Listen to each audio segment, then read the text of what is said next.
Hello না, আমরা আজকে এক্স লুকআপ ফাংশনটা শিখবো। তো আমরা এখানে একটা শিট তৈরি করেছি।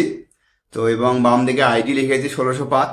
আমরা এই আইডিটা লিস্টের মাধ্যমে চেঞ্জ করব এবং দেখব তাদের নাম, designation, mobile number, salary automatic কীভাবে আসবে। তো ফাংশন কি হবে?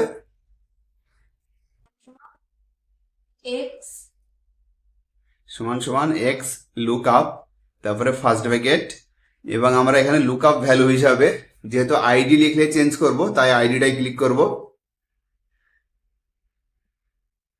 তারপরে কমা দিয়ে লুক আপ অ্যারে মানে পুরো আইডিটাকে সিলেক্ট করব। তারপরে কমা রিটার্ন অ্যারে মানে হচ্ছে পুরো আমরা এক্সেল শিটটাকে সিলেক্ট করে নেব। দেন ব্র্যাকেট ক্লোজ, তারপরে এন্টার। তাহলে কি হবে, 1605 নম্বর রুমে ঘরে যে ছিল তার নাম, ডেজিগনেশন চলে আসবে এবং আমরা এই ড্রপ ডাউন মেনু থেকে যে নম্বর সিলেক্ট করবো সেই নম্বরের ডিটেলস এখানে চলে আসবে, তাই তো?